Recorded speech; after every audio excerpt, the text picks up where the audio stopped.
Hello everyone, welcome on in. It is Betting Weekly Game Bet Match, number one tennis betting podcast and YouTube show brought to you in association with Bet Rivers, your hometown sportsbook. I am Nigel Seeley. This is our final show of the week. If you're new to this channel, we have tennis shows, the men's covering the ATP Tour on a Sunday, Tuesday and Wednesday every week, giving you the best bets and the best winners. And if you like what you see, please subscribe to our YouTube channel. Very important for you to hit that subscribe button. Give us a like as well and comment in the bottom of this box. Or the box, probably show. Give us a comment in the comment box. Let us know what you think. Joining me, as usual, on a Wednesday, Tuesday, and a Sunday is our senior ATP Tour handicapper, is Sean Calvert. Good afternoon to you, Sean. How are things? Good? Everything all right? All good? Yeah, not bad. I say that. I've got to go and pick up my car up from the garage again. That's another. Not again. Yeah. And the engine mounting had cracked, apparently. And I had to get, you can only get this part from the manufacturer. You know, you can't just get it from any old place. You have to get it from the car manufacturer. So I had to wait for that to come in, then I had to wait for them to do it, and then they've done it again today. So that's all fun. But apart from that, yeah, not bad. You haven't got that same courtesy car that you're going around with, like, you know, the sort of like the Fiat. No, it's a very quick. It's something from like 1984. No, not that. That Was an old VW Polo, I think, automatic, where you open the doors and the rain came out because the seals on the outside of the windows were not sealed, so any rain went straight down the side of the door. So you open the door and a lot of water came out. No, I haven't got that because it's a very quick job. It's well, not very quick, but it's one day, so I don't need a courtesy car. Is the answer to that? A very quick job, probably a very expensive I'm sure. job. Yeah. She showed me the part. It was really weird. She says, "Do you want to see the part?" I said, "Well, not really." I said, I don't know much about cars. You could be showing me in the car. I want to see the part in the car. She says, "Oh, right." Whenever there's a sort of a quite expensive job, I like to show the customer what the part is. And I was like, "Well, why?" Okay, and she made me have a look at it. So I looked at it. I went, "Yeah, it's a piece of metal." Thanks for that. It's the 350 quid piece of metal, and now it's going to go in the car. It was all very strange, but anyway, it's done. Not for me. Car parts. I don't trust mechanics. Any mechanics on here, good luck to you. I think you got a great trade, but I like when you don't know something about something, you always worry. Yeah, about these are people, good though. It's like a little family company. They're the kind of people that kind of apologise to when it's expensive. They go, "Oh, sorry, it's going to be 300 quid or whatever," rather than the dealership. They go, "That was $4.5 grand, please." So yeah, it's all good. It's just the way things are. Well, anyway, we need some winners to pay for Sean's car part that's going into his car as well. And obviously, we've gone into Toronto. Yesterday, we lost one of our future picks, Denis Shapovalov. I mean, did you watch the game, Sean? Yes. I don't even know what to say about that. It was a break-up in both sets. Should have won it in straight sets. Ended up, losing in straight sets because he just couldn't keep his head. And, all the double faults were flying and the unforced errors all over the place. Should have won it 2-0. Ended up losing it 2-0, but there you go. What are you going to do? Yeah, it wasn't to be for us yesterday. We got some matches, obviously, today. I think the show was going to go on a little bit later on Wednesday, and you'll see some matches tonight. If you haven't seen yesterday's show, there'll be matches for you this evening. You can go across to the BetRivers website and look at those picks that we have tonight. But we're concentrating on Thursday's matches. And the first match we have is a very interesting one between two Argentinians. I'm guessing they're probably know very much about each other's game. When you look at the head-to-head record, they've bet 9 times before. Tomas Martin Etcheverry and Francisco Cerundolo. Cerundolo leads 5-4 on their head-to-head. 8 of their previous meetings have been on clay, and it's been 4 wins apiece on clay. The only time they've ever met on the hard court was at the US Open in 2024, where Etcheverry won in a 5-set thriller. Look at these matches, though. They're typical clay court matches where every set has been 6-3, 6-2, 6-1. Not a tiebreak or one tiebreak, actually, in those 9 matches between the two of them. They're like, it's incredible how the clay courts battle out these kind of matches. But anyway, look at the betting tomorrow. Francisco Cerundolo is minus 225. Thomas Martin Etcheverry is plus 175. Spread is 3.5. And the total here is 22.5. with the over the slight favourite at minus 115. If we look at the record of the two players coming into this tournament, Tomas Martin Etcheverry has had a very, very bad recent run. But saying that, Cerundolo hasn't been in the greatest form as well. These are clearly buddies. They're clearly friends. They're clearly people who know a lot about him. Etcheverry's got 2 wins here so far this week in Herbert and Greek Sport, which is a big win last night. And Cerundolo's beat Munar. But I look at this and I think to myself, it's one of those games that you could easily make a case for, like any particular player, but you could make a case for like the under here, and it could still be a 3-set match and cash. It wouldn't surprise me 6-1, 1-6, 6-1. It's one of those funny kind of games, isn't it? Really? Yeah, that is possible. I mean, these odds have changed since I looked at this morning. Cerundolo was shorter than this. I'm not surprised it's corrected itself because he was miles too short. I mean, he's been in poor form for a while. I watched him in Umag with hit him with his coach Pablo Cuevas, and it wasn't good at all. He ended up playing the next day against Tabiner. He ended up losing a match that he probably should have won, but he just isn't hitting the ball well at the minute. He hasn't been for a few months. I mean, he scraped past what was a pretty poor Munar yesterday. Munar made a lot more mistakes than you would normally expect him to make, and that was a pick'em. It was the bookies couldn't split Munar and Cerundolo yesterday. That shows you where Cerundolo's game is at the minute. And Etcheverry had a very good win over Griekspoor, although he tried to throw it away. And obviously he's caused Cerundolo a lot of problems in the past. I mean, as you said, Etcheverry won their only hard court meeting at the US Open a year ago, so very similar conditions. Same balls, US Open balls. I'm not sure whether they're using the extra duty or the regular duty this week, but it's pretty much the same ball. Very, very similar court. And he's won 3 of their last 5 meetings. If you look at the head-to-head over the last 3 matches, the only ones that are probably relevant, really, because some of these are a long, long time ago. The last 3 matches, service points won and return points won totals, is exactly the same. There's nothing to split them. They're both on 100 in terms of the totals. And every stat, every category I look through is virtually identical. There's no advantage to either man in either category. So it's completely dead level. If you look at the one on hard courts, the only one on hard courts, that US Open meeting, it's 105-95 in favour of Etcheverry. So given those statistics of the head-to-head, given Cerundolo's weak form and kind of low confidence at the minute, I'm just not sure how he can be minus 225. As I say, he was shorter than that earlier. The bookies haven't got this right very often either. The betting underdog has actually won this matchup the last 5 times in a row. So the layers haven't normally got much of a clue about this particular matchup, certainly in recent times. I'm tempted with just Etcheverry on the money line here, plus 175. What puts me off slightly is that he does have a tendency to not get over the line. He almost did it again against Griekspoor yesterday.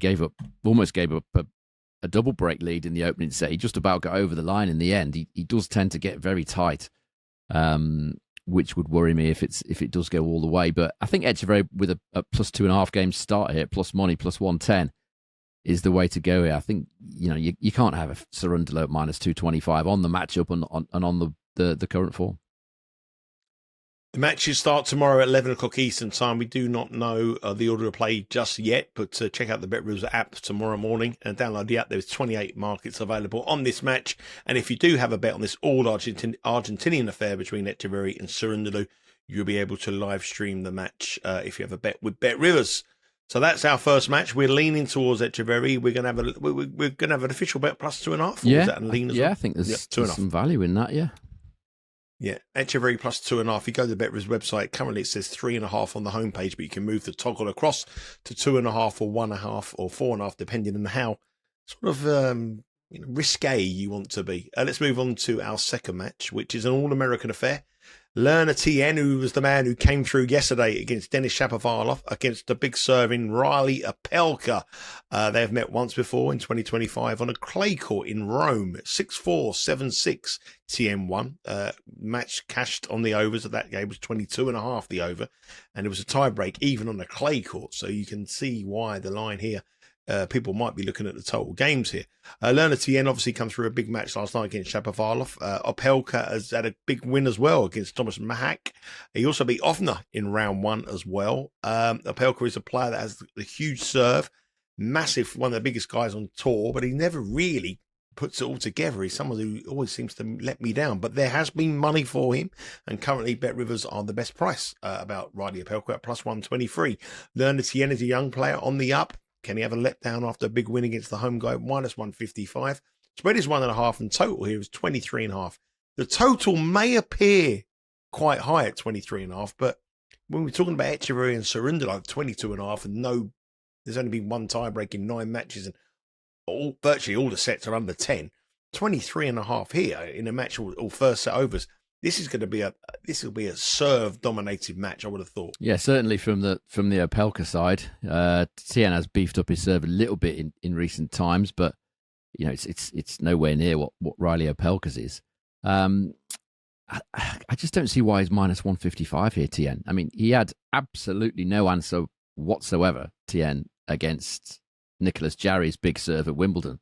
I know that because I bet Tien that day on the basis that he has done pretty well against some big servers in the past, but he was nowhere. I mean, you probably watched that match as well as I did. I mean, he wasn't even competitive, Tien, at all, which would certainly worry me on the basis that he's facing an arguably even bigger server now in Opelka. Jarry won 86% on first serve in that match. I know it was on grass, but it's a similar scenario. He also couldn't handle the power of Shapovalov yesterday. But as we said earlier, Shapovalov just made an absolute mess of it from a breakup in both sets. The double faults, the unforced errors. He basically handed it to Tien. I mean, yes, Tien beat Opelka on clay in Rome, but you wouldn't put a great deal of store by that. You would expect. I know Tien wasn't that experienced on clay, but Opelka in slow conditions, not for me really. Obviously, it's way quicker here. Opelka has been serving really well so far. He's got a great record at this tournament. Actually, made the final not so long ago. So what he's done so far, he won 86% of his first serve points against Tomas Mahak yesterday. He won 90% of his first serve points against Offner in the opening round. And what he's done here at the Canada Masters, he's won 7 of his last 8 matches here. 7 of his 9 overall in his career in the main draw of the Canada Masters. 78% win rate, 93% holds of serve, 1.26 aces per game, and 79% first serve points won. Obviously really enjoys playing here. As I said, made the final in Canada a few years ago. I think he lost to Medvedev in the final, if I remember rightly. And there's nothing much to suggest that Tien should be minus 155 if you're just looking at the outdoor hard main level stats for this season. They've both got the same win rate, 63%. Tien a tiny fraction ahead in terms of service points won and return points won. So it was 99.6 for him, 99 for Opelka. It's not even a full point. And yet we've got Tien at minus 155. It doesn't make any sense to me. So I'm very happy to bet Opelka as to play. Yeah, again, this price has changed a little bit since I looked at this earlier, but plus 123, I still think there's a bit of value there. That 123 will not be there come the start of the match tomorrow. Reilly Opelka plus 123 is currently the best price in the land with Bet Rivers, and I do not believe that will be there. So if you do get this information on this pick now, you want to get that price. I expect him to be trading around about plus 105, plus 110 the time the match starts. If you like what you hear on our show, sign up to our newsletter, the Betting Weekly newsletter and the Insider. Get exclusive tips and the free Insider magazine. Sign up for free at bettingweeklystudios.com. We're halfway through our picks for tomorrow, Thursday. We have 2 more to go. And we have a match between a player that hasn't had a great year against a defending champion who's had an equally bad year. It's Daniil Medvedev up against Alexei Popyrin. Daniil Medvedev is minus 305. Popyrin is plus 235. Spread here is 3.5 and the total is 22.5. If we look at the head-to-head, it's been absolutely dominated by Medvedev. He leads 4-1 against Popyrin. Popyrin's only win was in 2024 in Paris. The last time they met was in clay, in 2025 in Rome. It was a 6-4-6 win for Medvedev. I know that we're on the Canadian players this week, and obviously we've lost Shapovalov and we've got Felix Auger-Aliassime, but I actually bet Medvedev to win this tournament. This morning, I got a sneaky feeling that he could go deep here. I'm worried now because you put this game in, and I know you don't like minus 305 shots, so I'm slightly worried for the reasoning why you put Popyrin here at plus 235. But I think Medvedev's on the up a little bit. I think he's a big price now for the US Open as well. I'll put that out now. I'm not convinced based on what I saw yesterday against Sevchina. That wasn't good at all. I mean, he even admitted it was pretty bad. But that's not to say that he's not going to improve. I mean, I don't expect him to lose this match. That's not why I put this in. So you can You can rest. Oh, thank God for that. Thank God for that. Thank you. I don't think Popyrin's going to win it. I mean, I'm not saying he won't, but I don't think he will. But I think the value is elsewhere in this particular market. Popyrin, the two matches we're going to talk about now, Popyrin and Zverev, they both talked about needing a break, wanting a break, taking a break from tennis because of the mental health issues that they're having at the minute. Popyrin was pretty candid about it after Wimbledon. He said he didn't want to see a tennis racket at all coming into Wimbledon. And then presumably he was asked why he didn't mention that. And he said, well, I'm not going to say that. I'm not going to tell you that before a Grand Slam, am I? And he said afterwards, look, I'm just sick of tennis. I've had enough and I need to take a break for mental health reasons. Loads of players have said that this year. You know, many players have. Popyrin is one of them. And he has taken a break, and he wasn't particularly great when he came back either. He lost to Yibing Wu in Washington DC last week. Then he struggled past the 638th ranked Arsenault in his opening match here. But he is defending champion in Canada. I know it was Montreal, but it's still the same. He's defending champion. He's coming back to a tournament, the highlight of his career, the pinnacle of his career, winning a Masters 1000 in Canada. It could just be the case that win, as scratchy as it was over the Canadian wild card, it might have put him back on the right track. And Medvedev's not in particularly good form either. I mean, that's not to say he won't be, but as I said, he struggled past sort of China. Very hard to say that is. Last night, lost to Corentin Moutet last week. It could all click for him, but at the minute, it's not great. But the head-to-head, you'll like this, Nigel. The head-to-head is very dominant in favour of Medvedev, just on hard courts. Service points won and return points won totals 110 to 90 in favour of Medvedev. Popyrin only winning 42% of his second serve points and only winning 31% of return points. So he's not done enough either in the neutral rallies or on return of serve against Medvedev. I mean, there's a couple of ways you could attack this. Their opening sets in all 5 meetings have gone to either 10 or 13 games. So the over 10.5 in set one is interesting in what are quick conditions. Around about plus 240, I think that is. That's one way of attacking it. The other way is, I just feel like Popyrin will be making a fight of this, given the circumstances. And as Medvedev is not in top form at the minute, it could well go 3. But I would expect Medvedev to come out on top in the third set. So the 2-1 to Medvedev plus 275 is another option here. So a couple of big price options in this one. There's a couple of big price leans. I'll tell you the reason why I like Medvedev. I mean, I think he's obviously a player that on the hard courts in this time of the year excels. And yes. I think he's got the fact that you look at this draw, all the players in it, Zverev, Diminor. If you look at the class act in the draw, he is the class act in the draw, Medvedev, without a shadow of a doubt. And he's 10-1. It could turn out to be one of the best 10-1 shots you ever see. Or he could get beat, but I think he's going to go deep. There's signs in his game that I think he's going to come good. And I think the price that Bet Rivers are offering about Medvedev to win the US Open is very, very disrespectful to him. What is it? He's 40-1. 40-1 to win the US Open. That's why I took him at Wimbledon, because he was 60-1? Yeah, but his record on the US Open he was the king of the hard course, wasn't he? In like 3 years ago. Well, that was before Alcaraz and Sinner kind of came to the fore. But yeah, but I mean, I know those two are like head and shoulders above everyone. But if you consider that Djokovic is plus 650, Draper's got an injury 12, Zverev is 16, Fritz is 22, Ben Shelton 30, and Medvedev at 40. I just think it's. Yeah, I mean, sorry to interrupt. Yeah, you could definitely make a case for that. Yeah, it's the same. It's exactly the same case that I made for him at Wimbledon. He made the 2 semi-finals the previous 2 years at Wimbledon, and yet he was 60-1. All right, he lost in the first round to what was a brilliant Benjamin Bonzi on the day. But yeah, it's the same reasoning. It's a guy who's proven in the conditions. We know he loves hard courts more than anything else. Yeah, he's effective on grass. But hard courts with the truer bounce is where he's always been at his best. He did beat Alcaraz at the US Open a couple of years ago. Bit of a shock there, but he's certainly got the pedigree. That's for sure. I don't care if he wins 2-1. I want him to win 2-1 So we cash our lean, go through to the next round, go deep in the tournament, 10-1, win the tournament, and then go into the US Open at 16-1. It's not too much to ask, is it really? No, I don't think so. I think it's more than reasonable. Okay, that's fair. Very reasonable. Our final match is the number 1 seed. Surprising to say this, but he is the number 1 seed. It's Alexander Zverev.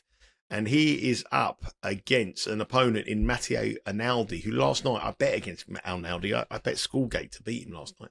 And I took him on the handicap as well, plus 2.5, and he covered it by 3.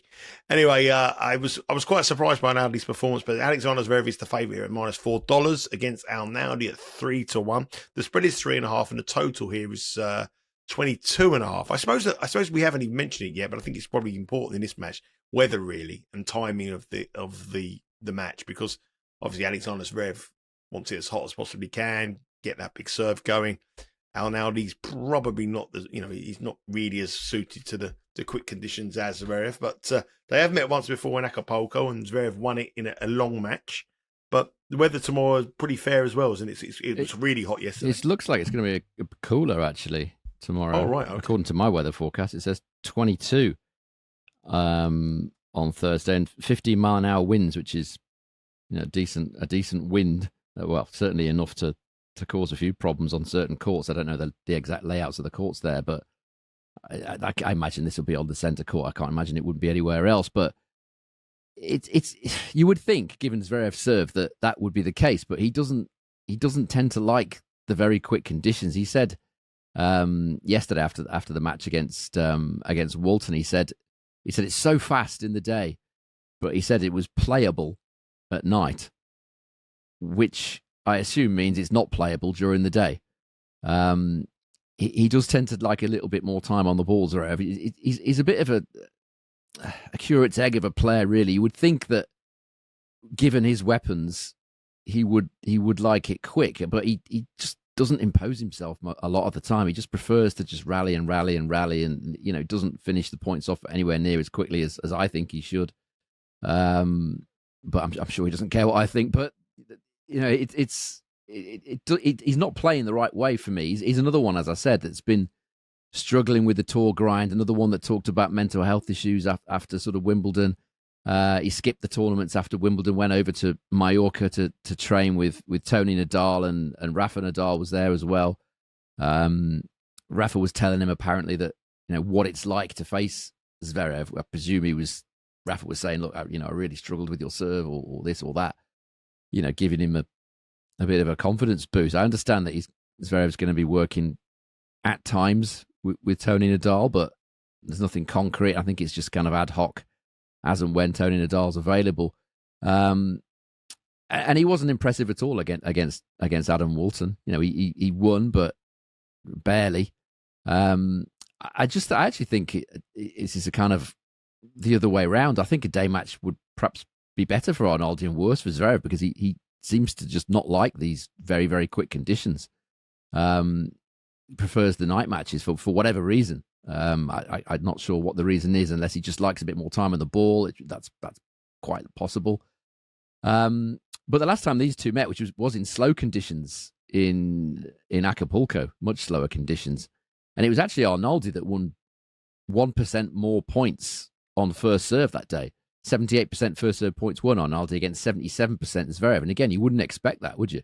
You're thinking of these two players. You wouldn't think that Arnaldi would win more first serve points than Zverev, but he did. And he actually won the service points won and return points won totals of that match, 101-99 Arnaldi. He ended up losing the match, but you could argue slightly unfortunately, because he was ahead on the stats.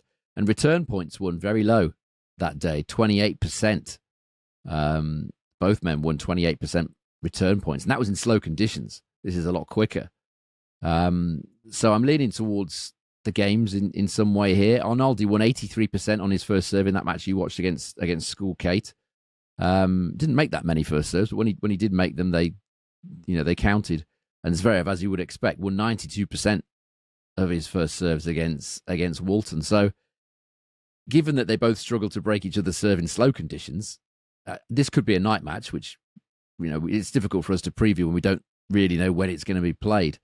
But I'm looking at Arnaldi here, plus 3.5 games at plus money.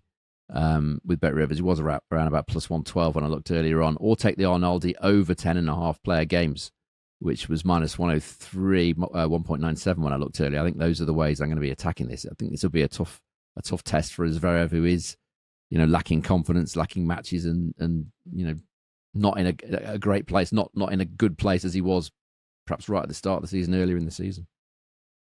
Both of those odds are still there on the BetRivers app. Make sure you download and take them. So 3.5 Arnaldi on the start and over 10.5 games for the Italian as well. Could be the way to go. That's Sean's lean on our final match of the preview today. As I said at the top of the show, if you like what you hear on our show, sign up for our newsletter. Get exclusive tips and the free Insider magazine. Sign up for free at bettingweeklystudios.com.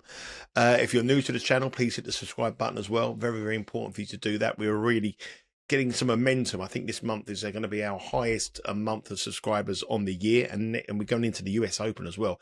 And if you like your tennis, there's loads of tennis coverage here on the channel. 11 o'clock every day, Monday through to Friday. Betting Weekly Live covers tennis and soccer. At 1 p.m, Betting Weekly Tennis Live Eastern Time. All the handicapping team will give you all the in-play on all the action that's going on live on the BetRivers app. And then we hand over to our American team, Doug Kazarian and his team of handicappers, covering the baseball and the basketball on Betting Weekly Hardball and Betting Weekly Fast Break, running through till 4 o'clock, roughly around that time, Eastern Time. So lots of content here. Whatever your sport, whatever you like, we've got it covered for you on, without doubt, the fastest growing sports betting YouTube channel. Sean, before I let you go for this week, just give us your recap and your official plays for Thursday on the ATP Tour over in Toronto. Yeah, so the official plays are going to be Etcheverry, Tomas Martin Etcheverry, plus 2.5 games to beat Cerundolo, plus 110. And I'm just taking Reilly Opelka on the money line, plus 123, I believe he is, to beat Tien. There will be some movement in those prices, so make sure you download the BetRivers app as quickly as you possibly can after the show has dropped. Make sure you look at the website as well, because some of those prices move whenever Sean gives a pick. Usually they move in our favour. Sometimes they don't win, sometimes they do, but they do definitely move in our favour. I think we're about 16 units up for the year so far.